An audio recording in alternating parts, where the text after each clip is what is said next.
নমস্কার দর্শকবৃন্দ, মা দক্ষিণাকালী গণেশকে প্রণাম জানিয়ে শুরু করছি আজকে অনুষ্ঠান সৌভাগ্যের সন্ধানে।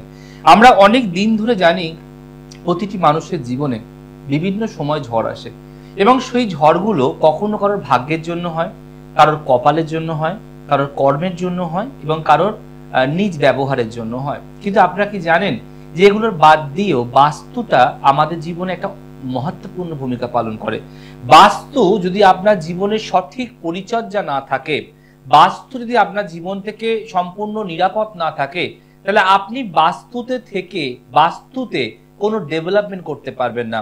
আমরা প্রতিটি মানুষ যখন জন্মগ্রহণ করি, ঈশ্বর আমাদের একটা করে বাস্তু সিদ্ধান্ত ঠিক করে দেয় যে আপনি কোথায় যাবেন। আপনি কি কোনো একটা দোকানের বাইরে, সেখানে হবে আপনার বাস্তু, প্যাকেট পেতে রাস্তায় শোবেন, না আপনি কোনো গাছতলায় ঠাঁই নেবেন সেটা হবে আপনার বাস্তু, না আপনি কোনো গরিবদেরই কুড়ে ঘরে জন্ম নেবেন সেটা হবে আপনার বাস্তু, না আপনি এক অট্টালিকায় জন্ম নেবেন সেটা হবে আপনার বাস্তু। এই বাস্তু ডিপেন্ড করে আমাদের কর্মফলের উপরে। দেখুন, একদিনে যদি 4টে বাচ্চা হয়, 4টে বাচ্চা কিন্তু 4 জায়গায় স্থান পায়। তার মধ্যে 2টো বাচ্চা দেখা গেল খুব ভালো পরিবার, গাড়ি করে এলো, এসি গাড়ি করে নিয়ে চলে গেল বাচ্চা ডেলিভারি হওয়ার পর বাড়িতে, তার জন্য বাচ্চার গৃহপ্রবেশ হচ্ছে, কত ধুমধাম হচ্ছে। আবার একটা বাচ্চা জন্মালো, একই সময় 4জন জন্মালো, 2জন কিন্তু খুব ভালো ঘর পেলো, একজন পেলো ফুটপাতে, সে কোনো রকমের প্যাকেট পুডলি নিয়ে স্বামীর সঙ্গে অবস্থায় হাঁটতে হাঁটতে বাচ্চাকে কম্বল কাঁথা জড়িয়ে নিয়ে রাস্তায় গিয়ে ঠাঁই নিল। আর একটা বাচ্চা গেল কোনো কুড়ে ঘরে, যেখানে বেবির মানে বাচ্চার গৃহপ্রবেশ তো দূরে থাক, কালকে দুধের টাকাটা কি করে করতে হবে সেটা জোগাড় করতে হচ্ছে। তো যদি আপনি জীবনে এই বাস্তুর পরিচর্যা ঠিক মতো করতে পারেন এবং পরিচর্যা আপনি করার পাশে বাস্তুতে আপনি থাকতে পারেন, তাহলে বাস্তুর গুড এফেক্ট, ব্যাড এফেক্ট নয়, আপনি 100% পাবেন।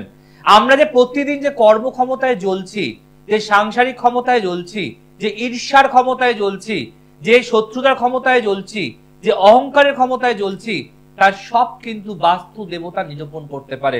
বাস্তু পুরুষ কিন্তু জাগ্রত এবং 12 মাসে বাস্তু পুরুষ 4 বার তার দিক পরিবর্তন করে। বাস্তু পুরুষ আপনার বাড়িতে উবুর হয়ে শুয়ে থাকে, তাই বাস্তুর মধ্যস্থানটাকে বলা হয় নাভি স্থান। তাই আমরা মাঝখানে যখন বাস্তু আমি দেখি, সব সময় বলি মাঝখানটাকে ফাঁকা রাখবেন। মাঝখানে কখনো আপনি ভারী জিনিস, আলমারি, বাথরুম এগুলো করবেন না। তো এই বাস্তু যদি আপনার জীবনে ভালো থাকে, সকালে ঘুম থেকে উঠে আপনার মাইন্ড ফ্রেশ থাকবে, 1 কাপ চা খেতে খেতে আপনি আরামে কাজে বেরাবেন, পরপর শিডিউল তৈরি করবেন এবং আপনি জানেন আজকে একটা বড় পেমেন্ট আপনার ব্যবসায় ঢুকছে। মানে বাস্তুই কিন্তু আপনার জীবনটা চ্যালেঞ্জিং পরিবর্তন করতে পারে। আর এই বাস্তুটা খারাপ থাকে, ধরুন আপনার বাড়ির বা ঘরের পাশেই বাথরুম এবং সেই বাথরুম 5 জন ইউজ করছে, আপনার বাড়ির উপরে টালি, সেই টালিটা আপনার জলও পড়ে মাঝে সাঝে, এটা বাস্তুর দোষ নয়, এটা আপনার কপালের দোষ যে আপনি ওই বাস্তুতে জন্মগ্রহণ করেছেন। তখন মাথা চিড়চিড়ে হয়ে যাবে, খিটখিটে হয়ে যাবে, যারা ব্যবসাদার ব্যবসা ভালো হবে না, যারা চাকরি করতে চায় চাকরিতে সাকসেস পাবে না, যারা অনেক সময় জ্যোতিষীর প্রফেশনে থাকে তারা লোক পাবে না, তারা ক্লায়েন্ট পাবে না, তারা আরো বেশি রেগে যাবে, খিটখিটে হয়ে যাবে, অ্যাগ্রেসিভ মাইন্ড হয়ে যাবে, ধৈর্য হারিয়ে ফেলবে। এটা হয়, আমি বহু দেখেছি। আমার অনেক স্টুডেন্ট ছিল, যারা আমি যখন ক্লাস করাতাম জ্যোতিষের, আমার অনেক স্টুডেন্ট ছিল, তখন তারা এরকম প্রবলেম ফেস করেছিল। যখন আমি তাদের বাস্তু সংস্কার করে দিলাম, তারপর তারা বলল, জয়দা পাশের জমিটা আমি কিনেছি, সেখানেও বাড়ি করব, এই অ্যাস্ট্রোলজি করে। আবার অনেকে বলে যে আমি কলকাতায় ফ্ল্যাট কিনেছি দাদা, সেখানে আমি গিয়ে থাকবো আর চেম্বার করব। এটা ভালো লাগে। আমার হাতে তৈরি অনেক অ্যাস্ট্রোলজার আছে, কিন্তু আমি নাম কোনোদিনও বলবো না, কারণ আমি জানি যে যার কপালে খায়, তাতে আমার বা ঈশ্বরের বা আপনার কোনো হাত থাকে না। আমি মানুষকে সাহায্য করতে পারি, ওপরে তুলতে পারি, আমি মানুষকে সঠিক পথ দেখাতে পারি, কিন্তু কারোর পথ আমি আটকাতে কখনোই পারবো না। তাই আজকের বিষয়, যদি আপনি এবার থেকে আপনার বাড়ির বাস্তুটার পরিচর্যা করেন, তাহলে আপনাকে জীবনে আর কোনো কষ্ট ভোগ করতে হবে না। এটুকু বাস্তু পুরুষ কিন্তু তার বাস্তু যে পুরাণ আছে তাতে অবশ্যই লিখেছিলেন। তাই আজকের বিষয় হচ্ছে রোজগার আছে, সঞ্চয় শূন্য, বাস্তুর পরিচর্যায় লক্ষ্মী ক্ষুণ্ণ। অর্থাৎ রোজগার আছে, সঞ্চয় শূন্য, বাস্তুর পরিচর্যায় লক্ষ্মী ক্ষুণ্ণ। আপনার বাস্তুর এমন কিছু কারসাজি আপনি করে রাখেন যে মা লক্ষ্মী স্বয়ং অক্ষুণ্ণ হয়ে যাচ্ছে। কি নোংরা বিছনা, বিছনার মধ্যে জামা কাপড়ের ঢল, বিছনার মধ্যে চিরুনি, আয়না, জলের বোতল, মানে এটাকেই বলা হচ্ছে লক্ষ্মী ক্ষুণ্ণ হচ্ছে। লক্ষ্মী চাইছে না যে আপনি বাড়ির বাস্তুটাকে দেবালয় না করে জমালয় করে রাখুন। আজকের বিষয়, যারা বাস্তুর সমস্যায় মারাত্মক ভুগছেন, যাদের রোজগার আছে কিন্তু সঞ্চয় শূন্য, তাদের জন্য আজকে টোটকা। খাতা পেন নিয়ে বসে আছেন, লিখে নিন ক্যাপশনটা, রোজগার আছে সঞ্চয় শূন্য, বাস্তুর পরিচর্যায় লক্ষ্মী ক্ষুণ্ণ। কি করে কি করবেন, 4টে বিষয় বলবো। এই 4টে যদি কাল থেকে করতে পারেন, আপনি আমায় জানাবেন যে আপনার মানসিক, শারীরিক, আর্থিক, সাংসারিক উন্নতি হচ্ছে কিনা। দেখে নি ফার্স্ট কলার আছে। নমস্কার। নমস্কার, আমি শম্পা দাস বলছি। শম্পা দাস, জানবেন কার সম্বন্ধে, কার জন্য? ভাইয়ের সম্বন্ধে। ভাইয়ের জন্য। ভাইয়ের নাম, ডেট অফ বার্থটা বলুন। ভাইয়ের নাম Dilip Jana. Date of birth 17/5/2000। জন্ম সময় 3:15 দুপুর। জন্ম সিঙ্গুর। আচ্ছা, অনুষ্ঠান দেখো বোন, আজ প্রথম দেখছো? না, আমি অনুষ্ঠান খুব প্রচন্ড পরিমাণে দেখি। আমার অনুষ্ঠান তো মানে আপনার অনুষ্ঠান না দেখলে আপনার কাছে তো আমার মা গিয়েই ছিল। আমার কাছে? কোন চেম্বারে তোমার মা এসেছিলেন? হাওড়া চেম্বারে। হাওড়া। কার জন্য এসেছিল বোন? আমার জন্যই এসেছিল। ওকে, মানে তোমার কি প্রবলেম নিয়ে মা এসেছিল? হ্যাঁ, আমার সাংসারিক খুব সমস্যা হচ্ছিল। মানে এমনই হয়েছিল যে আমার হাজবেন্ডের সঙ্গে আমার সারাসারি মনে হয়েছিল যে যার জন্য আমার সাংসারিক শাশুড়ির এমন মানে অশান্তিতে, যার জন্য আমার মা গিয়েছিল আপনার কাছে। টিভি প্রোগ্রাম দেখে আপনারা, আমি বলেছিলাম যাতে, বলে যে না আমি যাব গিয়ে প্রতিকার করতে। মানে তোমার মা তোমার এই সমস্যাগুলো, সাংসারিক প্রবলেম, শ্বশুর বাড়ির প্রবলেম, এগুলো তুমি রেগুলার ফেস করছিলে, মানসিক ডিস্টারবেন্স মারাত্মক চলছিল, তখন মা আমার কাছে এলো। আচ্ছা, যেগুলো মাকে আমি বললাম সব মিলেছিল? মা কি বললো? হ্যাঁ হ্যাঁ, একদম। যা যা এই দেশে আপনার কাছে এসে আপনি নিজেই বলছেন যত সংসারে ছিল ওকে মানে টুকটাক করেছে, যার জন্য সংসারে এত অশান্তি। আমাদের একটা ব্যবসা করছিলাম আমরা দুজনে, তো এখন আমরা এখানে আলাদা করে ব্যবসা করছিলাম, বা সংসারে থাকতেই পারছিলাম না। তো মা আপনার কাছে গিয়ে জানতে, সেখানে অনেকটাই উপকার হয়েছে। মানে আপনি যে ভগবানের মতো, আপনি যদি না এ করতেন আমার তো প্রায় এটাই একদম। এবং কষ্ট করে মানে।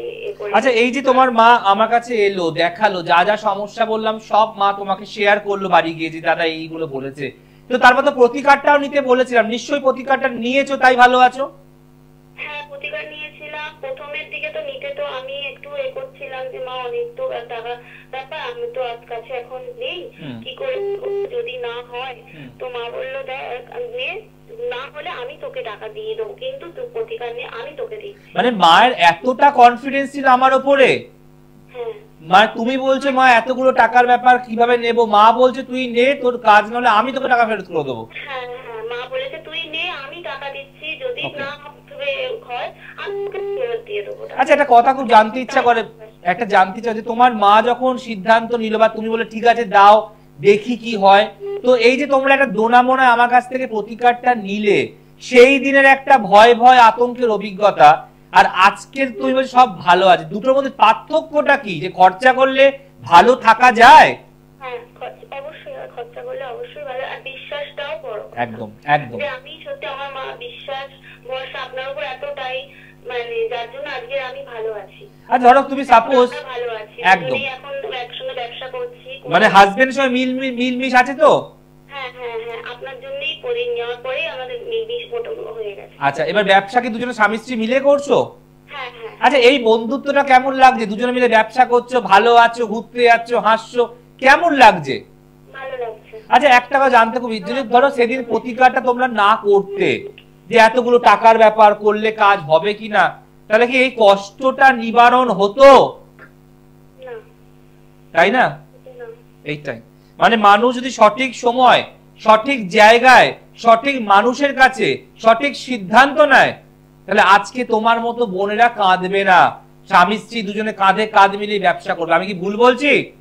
না না, একদম আপনি ঠিকই বলেছেন। চলো, তোমাকে অসংখ্য ধন্যবাদ যে আমার উপর ভরসা রাখার জন্য, আর তোমার মাকে শতকোটি প্রণাম যে আমার জন্য তোমার কাছে চ্যালেঞ্জিং করার জন্য। এবং আজকে সত্যি ভালো লাগছে যে সেই মায়ের মুখটা আমি রাখতে পেরেছি, তুমি আজকে তোমার সংসারিক লাইফে হ্যাপি। আর এটুকুও বলেছি, আজও বলছি, সবাইকেই বলি যে আমার কবচ পাথর হাতে থাকলে পৃথিবীর কোন শত্রু যতই বড় টুকটাক করুক তোমার মাথার চুল স্পর্শ করতে পারবে না। আর শ্বশুর ভাইয়ের সঙ্গে মিলমিশ হয়েছে এখন? হ্যাঁ হ্যাঁ, ওটা অনেকটাই ভালো আছে, অনেকটা ভালো আছে। চলো, আমার সঙ্গে সব যে সমস্যাটা ছিল পুরোটাই মানে আর নেই। থ্যাংক ইউ এতটা ভালো কথা বলো। চলো ভাইয়ের জন্য বলি, ভাইয়ের জন্মবার বুধবার বোন, ঠিক আছে? আচ্ছা, মেন হরোস্কোপ দুটি লিখে রাখো। কন্যা লগ্ন, তুলা রাশি, নক্ষত্র বিশাখা। প্রথম কথা বলবো, ভাইয়ের মাথা গরম, রাগ, তেজ, জেদ মারাত্মক বাড়ছে। বাড়িতে মারাত্মক অত্যাচার শুরু হতে পারে এবং বাড়ির লোককে অতিষ্ঠ করতে পারে, এবং তার থেকেও বড় কথা, কোনো মহিলার দ্বারা ক্ষতিগ্রস্ত হতে পারে। এর কিন্তু বিবাহের জায়গাটা হওয়ার আগে জটক বিচার মাস্ট। একটা এমন মহিলার পাল্লায় পড়তে পারে যিনি নয়তো আনম্যারিড, নয়তো মানে স্বামী মারা গেছে বা স্বামী ডিভোর্স হয়ে গেছে, মানে ওর থেকে বয়সে বড় কোনো মহিলার সঙ্গে একটা নেগেটিভ রিলেশন স্থাপন হতে পারে। কারণ শুক্র, শনি, বৃহস্পতি অষ্টমে আছে, রাহু ওর একাদশ ঘরে আছে। এই একাদশ আর অষ্টমের কানেকশন থাকলে বহু ক্ষেত্রে দেখা যায় যে হঠাৎ করে বাড়ির ছেলেরা বিগড়াতে পারে। তুমি কি কোনো আন্দাজ বুঝতে পারছো? সেরকম বুঝতে পারিনি, কিন্তু আপনার কথাটা কিছু কিছু হলো মিলে যাচ্ছে, কারণ কিছু হলো এই জিনিসটা লক্ষ্য করছি। একদম, তো আপনার কাছে ওই জন্যই ফোন, এই যে কিছুদিন হলো বলে লাইভ হচ্ছে সঙ্গে সঙ্গে ফোন করি। একদম, এই কিছুদিন হলো লক্ষ্য করছি, ওর একটা হাব ভাব আলাদা। অনেক সময় বাড়ি আসতে চাইবে না, দেরি করে। তোমরা একটু ফলো রাখো, কারণ এই সমস্যা সদ্য শুরু হয়েছে, 2.5-3 মাস, 2.5 থেকে 3 মাস সবে সদ্য শুরু হয়েছে। কোন মহিলার দ্বারা ভাই কিন্তু আস্তে আস্তে পেঁচাচ্ছে। তুমি তো ওর আবভাবটাও বুঝতে পারছো, মাকেও জিজ্ঞেস করবে, বুঝতে পেরেছো? কারণ তোমার ভাই হচ্ছে ভীষণ চাপা আর খুব মেজাজি। মা যদি জিজ্ঞাসা করতে যায়, মায়ের ওপর চিৎকার শুরু করে। আমি কি ভুল বলছি? না, একদম নয়, সত্যি তাই হচ্ছে, মানে একটু ওইরকমই হয়ে যাচ্ছে। এবং দেখো যে বখাটে, একদম কিছু বখাটে বন্ধু জুটবে, যার জন্য যার পাল্লায় পড়ে কোনো অকেশন ওয়াইজ বা শনি রোববার করে নেশার মধ্যে যুক্ত হতে পারে। হচ্ছে তো? দেখো, আমার কথা আজ অব্দি মাটিতে পড়ে না, তুমি তো তোমার থেকে পরিষ্কার জেনেই গেছো। আমি একটাই কথা বলবো, এখনো সময় আছে বোন, মাকে একবার পারলে পাঠাও, আর অবশ্যই এখানটা ক্লিয়ার করতে বলবা। তুমি আমার কাছে কোন সালে এসেছিলে, কবে দেখিয়েছিলে? আমি দেখেছি 2023-এ। 2023 সালে, মানে 2 বছর হয়ে গেল। তুমি আমার থেকে প্রতিকার নিয়ে ভালো আছো, খুব ভালো আছি। তাই জয়দাকে আজ অবধি ভুলতে পারোনি, তাই তো? না, একদম নয়, যার জন্যই আমি সঙ্গে সঙ্গে আপনার দেখেই সঙ্গে সঙ্গে ফোন করে। একদম, মাকে একটু বলো বোন, যেন মা অবশ্যই যোগাযোগ করে, ঠিক আছে? খুব ভালো থেকো, আর মা তার আশীর্বাদ তোমার সঙ্গে সারা জীবন থাকুক। ভালো থেকো। দেখুন, এগুলো শুনতেও ভালো লাগে যে কোনো মানুষ যে মারাত্মক কষ্টের মধ্যে জ্বলছিল, অশান্তিতে ভুগছিল, স্বামী স্ত্রীর মানসিক যন্ত্রণা, রোজের অশান্তি, অবিশ্বাস, সন্দেহ, মানে মারাত্মক বাস্তু প্রবলেম, মারাত্মক তন্ত্রক্রিয়া, যদি আপনি প্রবলেম থেকে বেরিয়ে আসেন না, তাহলে মনে হয় আপনি দ্বিতীয়বার জন্মগ্রহণ করেছেন, আর আপনার মনে আমি স্বর্গ লাভ করেছি। তাই যারা মনে করছেন একজন ভালো অভিজ্ঞ জ্যোতিষকে দেখান। আর আমি অবশ্যই আমাকে বলবো, আমি কেন চাইবো যে আপনি এদিক ওদিক গিয়ে আপনার টাকাটা নষ্ট করুন। আমি সব সময় চাইবো মানুষ আমার কাছে আসুক। কেন বলছি? যখন আপনি 5 জায়গা ঘুরে এসে আমায় বলেন, জয়দা 5 জায়গায় গিয়েছিলাম, কোনো কাজ হয়নি, আমার খারাপ লাগে। আপনি না হয় ঘুরে এসছেন, যারা নতুন দর্শক, যারা নতুন দেখছে, যারা জ্যোতিষের মানেই বোঝে না, আমি কখনোই চাইবো না তারা এই ডক্টরেট, আচার্য, প্রফেসর, এমফিল, মিথ্যে ভেগদারি, মিথ্যে ডিগ্রিদারদের কাছে না গিয়ে একজন সঠিক প্রপার জ্যোতিষের কাছে যান। জীবনে ঠকবেন না, বিশ্বাস হারাবেন না, আর জ্যোতিষ এবং জ্যোতিষী যে আছে এর মর্যাদাটা, সম্মানটাও দেবেন। কারণ আপনি এদিক সেদিক চলে গিয়ে 3 বার ঠকে গেলে চতুর্থ যে ভালো মানুষ তাকে আপনি বিশ্বাস করতে পারবেন। এটা সবার ক্ষেত্রে সম্ভব। আমি হলে আমিও তাই করতাম। বা যদি প্রথমেই আপনার আমার প্রোগ্রামটা চোখে পড়ে আপনি চলে আসেন, তাহলে আপনি মেলাবেন জয়দা টেনে আনলো, জয়দা প্রতিকার দিল, জয়দা ভালো করলো, অন্য জায়গায় গিয়ে ঠকার আমার কোনো অভিজ্ঞতাই হলো না। এটা আমার পরিষ্কার স্পষ্ট কথা। যারা সৃষ্টির পর্দায় আমাকে 19 বছর ধরে দেখছেন, আমি চাইবো না 19 জনও এদিক ওদিক গিয়ে ঠকে যান। তাই একটু সাবধান, একটু সজাগ, চোখ খুলে থাকবেন। কেন বলে না, সংসার সুখী হয় রমণীর গুণে, আর ভাগ্য জয়ী হয় জ্যোতিষীর গুণে। যদি ভাগ্যকে জয়ী করতে হয়, জ্যোতিষীর গুণ থাকাটা ভীষণ দরকার। না হলে ওই যতই আগে পিছিয়ে ডক্টর, প্রফেসর, আচার্য, ট্রিপল গোল্ড মেডেল লিখুক, কাজ কিন্তু এই যে বুড়ো আঙুল, ঘোড়ার ডিম, যেখানে যাবেন বুঝে যাবেন। কেউ আছেন সেকেন্ড কলার? নমস্কার, নমস্কার স্যার। বলুন, কে বলছেন? আমি কাকি থেকে আমার ছেলের সম্বন্ধে। অনুষ্ঠান দেখেন মা, আজ প্রথম দেখছেন? না না, আমি দেখি। এবার আমার একজন রিলেটিভ মেদিনীপুর থেকে গেছিল, উনি বলছিলেন 2 মাস পর তার কাজ হয়েছে রেমেডি করার পরে। সেই জন্য আমিও একটু জানতে চাইছি। আচ্ছা, এই যে জয়দাকে আপনি দেখছেন কদিন? 5 দিন, 7 দিন, 1 মাস, কদিন আবার অনুষ্ঠান দেখছেন? 3 মাস 3 খানি আমি। এই যে মাস 3 ধরে আমাকে প্রতিদিন দেখেন, যখন সময় পান বা ফলো করেন, আমার কি খুব বাজে বলে মনে হয়? আমি কি খুব কথা বলি স্পষ্ট, রাত কথা বলি বাজে? না, আপনার কথা শুনতে ভালো লাগে। আসলে সবই তো পুনঃপ্রচার হয়। আমি যখন দেখি না, লাইভও হয়, যেমন সোমবার লাইভ হয়, শুক্রবার লাইভ হয়, শনিবার লাইভ হয়। দেখুন, আমার তো চেম্বার অনেক। কাল যেমন যাব বর্ধমান, আবার পরের সপ্তাহে মঙ্গলবার যেমন মেছেদা, তো আমাকে তো বাইরের বন্ধুদেরকেও দেখতে হয়, তাই লাইভটা একটু কমে যাচ্ছে। কিন্তু আমি চাইবো আগামী দিনে আরো যাতে লাইভ হোক, সময় দিতে পারি অবশ্যই। তো এই যে আপনার রিলেটিভ কাথি থেকে আমায় দেখিয়ে গেল, 2 মাসের মধ্যে রেজাল্ট পেলো, তিনি কি আপনাকে বললো জয়দাকে তুই দেখাবি বা দেখবি? বলতো যে তুই আগে নয়তো কথা বল। একদম একদম। আমিও জেনেছি মেছেদার সামনে সপ্তাহে। হ্যাঁ হ্যাঁ হ্যাঁ, আমি খোঁজও নিয়েছি। একদম একদম। Booking number. আচ্ছা, একটা কথা বলুন, যদি আপনি যদি আজকে আপনি আমার থেকে কোনো প্রতিকার নেন, কাল যদি আপনার সেই সমস্যাটা মিটে যায়, তাই তো আপনিও আরেকজনকে বলবেন জয়দার প্রোগ্রামটা দেখ, তাই না? এটাই তো মানুষের বিশ্বাস। একদম, অবশ্যই বলবো। আপনি আসুন চাই না আসুন, আমি তো বলবোই। চলুন, ছেলে ডেট অফ বার্থটা বলুন মা। 4 অক্টোবর 1987। জন্ম সময়? রাত্রি 9:30।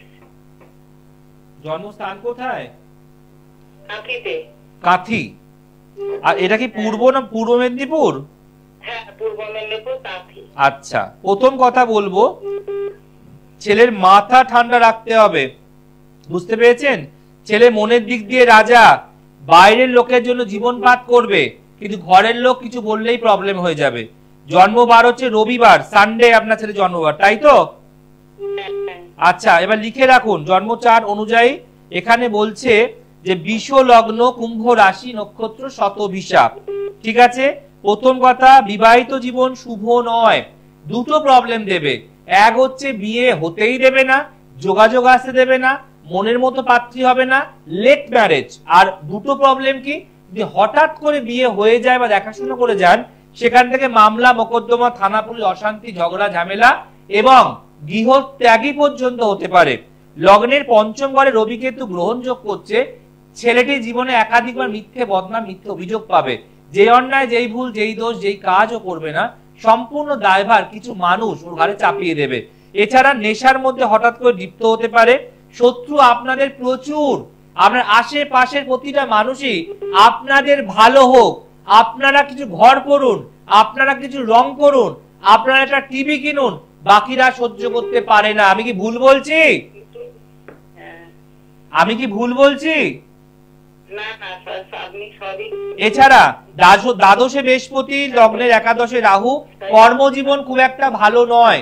এখানে বলছে ব্যবসা করার চার্ট, কর্মের জায়গায় একাধিক কর্মের পরিবর্তন হবে, ব্যবসা করলে প্রভূত ভালো হবে। আপনার ছেলে একটা দুর্ঘটনা যোগ আছে 2 চাকার যানবাহন থেকে, বি কেয়ারফুল, নাহলে কিন্তু এখানে একটা মারাত্মক সমস্যা তৈরি করতে পারে। আর বিবাহের জায়গাটা নেগেটিভ, হঠাৎ করে বদ মেয়ের সঙ্গে বদ জায়গাতে জড়িয়ে পড়তে পারে। এবার আপনি একটু শেয়ার করুন আপনার ছেলের কি প্রবলেম আপনি ফেস করছেন। হ্যাঁ স্যার, বিয়ে তো হয়ে 2টো বাচ্চা হয়ে গেছে, কিন্তু ওই বাইরে যে কাজ করতো কোম্পানির কাজে, সেখানে একটা মেয়ে ঘটিত 1 বছর হলো। তাহলে আমি কি ভুল বললাম? না স্যার, আপনি বলেন বলে তো আপনাকে লাগিয়েছে, তাহলে তো অনেকে। তাহলে ভাবুন তো, তার বিয়ে হয়ে গেল, 2টো বাচ্চা আছে, তারপরেও সেটি অন্য মহিলার সঙ্গে বাইরে কাজ করতে লিপ্ত হচ্ছে বা হয়েছে। কিন্তু এটা ওর দোষ আমি দেব না, আমি কখনো আপনার ছেলেকে দোষ দেব না, কারণ আমি জানি যে গ্রহের ফেরে মানুষ ঘোরে। এই যে আপনার ছেলে ঘটনাটা ঘটিয়ে দিয়েছে, এটা কি আপনি আমাকে আগে থেকে বলেছেন? না না, আমি আপনাকে বললাম। আমি কি করে বললাম? আমি দেখতে পেলাম তাই বললাম। এবং এখানে মনে রাখবেন, ওর ওপরে কালা জাদু চলেছে, ওকে একটা নোংরা জিনিস খাওয়ানো হয়েছে। ওই মহিলাকে কিছু আমি অন মিডিয়া তো বলতে পারছি না, কারণ এই প্রোগ্রামটা আমাদের ইউটিউবে যাবে, লক্ষ লক্ষ লোক দেখবে। অতএব আমি সবকিছু এখানে ফ্ল্যাশ করতে পারি না, কিন্তু এখানে ওকে কন্ট্রোল করা হয়েছে, ওকে নোংরা জিনিস খাওয়ানো হয়েছে, সেটা আমি চেম্বারে বলতে পারবো, অন মিডিয়ায় নয়। এছাড়া আপনার ছেলেকে পুরো কেড়ে নেবে। কি বললাম? গৃহত্যাগী হওয়ার চার্ট। গৃহত্যাগী মানে এখানে আসবেই না, ওখানে সেটেল হয়ে যাবে।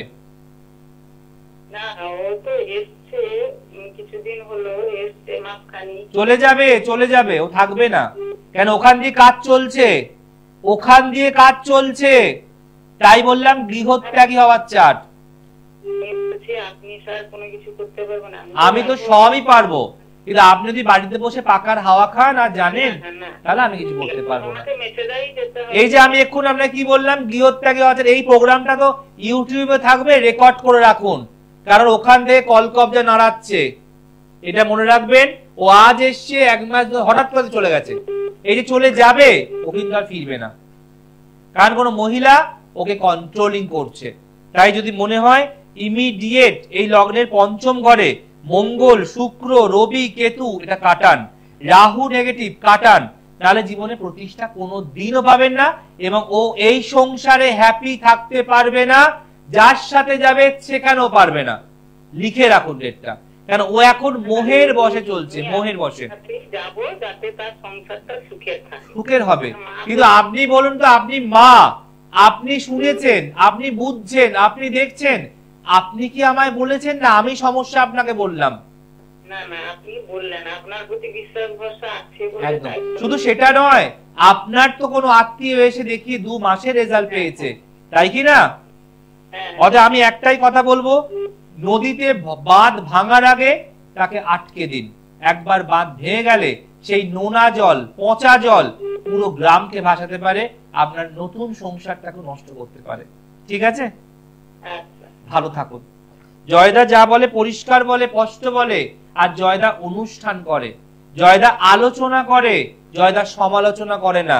অনেক মানুষ আমাকে বলেন, জয়দা অনুষ্ঠান তো মাঝে মাঝে এদিক ওদিকে চোখে পড়ে, প্রোগ্রাম হয় 25 মিনিটের, আর নিন্দে সমালোচনা করে 20 মিনিটের, আর 5 মিনিট একটু বলতে হয়, তাই বললাম। তাই মনে রাখতে হবে, জীবনের নিজের পথকে অনুসরণ করতে হবে, সোজা পথে চলতে হবে, যাতে আপনাকে দেখে, যেমন হাতি চললে দেখবে রাস্তার কুকুরগুলো ঘেউ ঘেউ করে, তেমন আপনি চললে আপনাকে দেখে যারা জ্বলে তারা আরো জ্বলবে। তাই মনে রাখতে হবে, জীবনে বাঁচতে গেলে, ভালো থাকতে গেলে এই 4টে কথা মাথায় রাখতে হবে। রোজগার আছে, সঞ্চয় শূন্য, বাস্তুর পরিচর্যায় লক্ষ্মী ক্ষুণ্ণ। লক্ষ্মী দেবী রেগুলার ক্ষুণ্ণ হচ্ছে, আপনার বাড়ির বাস্তুর পরিচর্যা হচ্ছে না। অনেকে যে বাড়িতে ঘর দুয়ার মুছেই না রেগুলার, অনেকে যে বিছনার মধ্যে চিরুনি, আয়না, নারকোল তেল, বোতল সব রেখে দেয়, আবার অনেকে বিছনার মধ্যে ওষুধের বক্স রেখে দেয়, পুটলি রেখে দেয়, অনেকে একটা জামা কাপড় পোটলা করে করে তুলে তুলে রাখে, অনেকের জানালা দরজা পর্দা দেয় না, খাটের বিছানার চাদর বদলায় না, ঘর দুয়ার পরিষ্কার করে না, ঝুল ঝাড়ে না, সেখানে কি করে লক্ষ্মী থাকতে পারে? আমি তো পারবো না। আপনি হলে পরিষ্কার পরিচ্ছন্ন, আপনিও পারতেন না, তাহলে একজন দেবী, তিনি স্বয়ং লক্ষ্মী, তিনি কি করে বিরাজ করতে পারেন? তাই এই 4টি পরিচর্যা কাল থেকে শুরু করুন বাস্তুর উপরে। প্রথম পরিচর্যা, সকালে যখন প্রথম আগুন জ্বালাবেন, ফার্স্ট আগুন জ্বালাবেন, সে চা করুন, গরম জল, অমুক জল, যাই করুন, প্রথম যখন সকালে আগুন জ্বালাবেন, ওই আগুনের উপর চিনি দিয়ে দিন। ফার্স্ট কথা, অগ্নিদেব যে লক্ষ্মীর যে স্বামী ব্রহ্মা, ব্রহ্মাজিকে প্রথমে চিনি অর্পণ করুন। দ্বিতীয়, ঘর যখন মুছবেন একটু হলুদ, একটু ফিটকারির গুঁড়ো দেবেন। রোজ দিতে হবে না বলছি না, সপ্তাহে 2 দিন দিন, সপ্তাহে 3 দিন দিন, সপ্তাহে 1 দিন দিন, একটু হলুদ গুঁড়ো, একটু ফিটকারি গুঁড়ো করে সেইটা দিয়ে ঘর মুছুন। 2 নম্বর হলো। 3 নম্বর, রসুনের খোয়াগুলো ফেলবেন না। অনেকে রসুনের খোসা ছাড়িয়ে ফেলে দেয় না। রসুনের খোসা বাস্তু দোষ নাশের এক মোক্ষম দাওয়াই। অনেকে তো জানে না, শুধু আলোচনা না সমালোচনা করে, এগুলো জানতে হয়। রসুনের খোলা দিয়ে অনেক তান্ত্রিক কাজ করা হয়। তাই রসুন যখন ছাড়াবেন, শুকনো খোলাগুলো রেখে দেবেন, রোদে শুকিয়ে নেবেন। প্রতিদিন সন্ধ্যাবেলায় রসুনের খোলার উপরে কর্পূর দিয়ে আগুন জ্বালিয়ে দিন, সব ঘরে দেখান ধোঁয়া। আপনার বাস্তুর পরিচর্যা 100 নয় 1000% হবে। আর লাস্ট, এটা খুব ইম্পর্টেন্ট, লক্ষ্মী দেবীকে প্রসন্ন রাখতে গেলে রাতে যখন আপনি শুতে যাবেন, দয়া করে যেই শাড়িতে, নাইটিতে, সালোয়ারে বসে খাচ্ছেন, ডিনার করছেন, রাতের ভোজন করছেন, বা রাত্রিবেলা অন্ন গ্রহণ করছেন, সেই জামা কাপড়টা খুলে শুতে হয়। একটা পরিষ্কার ফ্রেশ, তাকে বলা হয় নাইট ড্রেস, রাত্রের পরিধান বস্ত্র। একটা নাইট ড্রেস রাখতে হয় বা রাত্রের একটা বস্ত্র আলাদা রাখতে হয়। ছেলেরা স্যান্ডো গেঞ্জি হাফ প্যান্ট পরে শুতে পারে, নাইট স্যুট পরে শুতে পারে, মহিলারা মায়েরা নাইটি পরতে পারে, শাড়ি পরতে পারে, কিন্তু নতুন মানে পরিষ্কার একটা পরে শুতে হয়। ওই রাতের খাওয়া কাপড়ে মাছ ভাত মাংসের পরে শুয়ে পড়ে না, এটা মানতে হয়। লক্ষ্মীকে বাড়িতে রাখতে গেলে লক্ষ্মী চঞ্চলা, এটা শুনতে হয়। কি করতে হবে? রাতে যখন শুতে যাবেন খাওয়া কাপড় ছেড়ে একটা পরিষ্কার বস্ত্র পরে খাটে বসে আপনার ডান হাতে জল নেবেন, জল নিয়ে শ্রীং, লক্ষ্মীর যে বীজ মন্ত্র শ্রীং, তালিবেশ শয়রফলা দীর্ঘই অনুস্বার শ্রীং, এই মন্ত্রটি আপনি 3 বার বলে জলটা মাথায় ঘুরিয়ে ফেলে দিন, দিয়ে শুয়ে পড়ুন। এই 4টে পরিচর্যা করুন, তারপর আমায় বলবেন আপনি কতটা ভালো আছেন। এই অনুষ্ঠান যারা দেখেন সৌভাগ্যের সন্ধান, তারা জানেন এখানে হয় আলোচনা, এখানে হয় এগিয়ে নিয়ে যাওয়া, এখানে হয় সাকসেস দেওয়ানো, এখানে হয় জীবনকে উন্নতি করা। কোনো সমালোচনা নয়, কোনো অশান্তি নয়, কোনো নিন্দা নয়, কোনো হিংসা নয়। যদি মনে থাকেন ওই কবিতা মনে রাখতে হবে, কবিতাটা মোরা এক বৃন্তে দুইটি কুসুম, হিন্দু মুসলমান, মুসলিম তার নয়নমণি, হিন্দু তাহার প্রাণ। যেখানে ঢুকবে হিংসা, যেখানে হবে বিদ্বেষ, যেখানে হবে ঈর্ষা, সেখানে কোনোদিন কোনো মানুষ সাকসেস হতে পারবে না। জীবনে নিচু থাকবে, কাকের মতো থাকবে, সব বাড়ির চালে গিয়ে কাউ কাউ কাউ কাউ করে বেড়াবে। মনে রাখবেন নিজেকে ঈগলের মতো করতে হবে, ওপরে তাকাবেন আর ওপরে উঠতে শুরু করবেন। কাক আপনার ঘাড়ে বসে ছিটকে আপনার ঝড়ের গতিতে ওঠার বায়ুকে সামলাতে না পেরে মাটিতে পড়ে যাবে, ডানা ছেড়ে যাবে। আজ এখানেই শেষ করব। ভালো লাগলে অবশ্যই লাইক শেয়ার করতে ভুলবেন না। মনে রাখবেন অনুষ্ঠান এতটাই জমজমাট, এতটা হাই ভিউয়ার্স,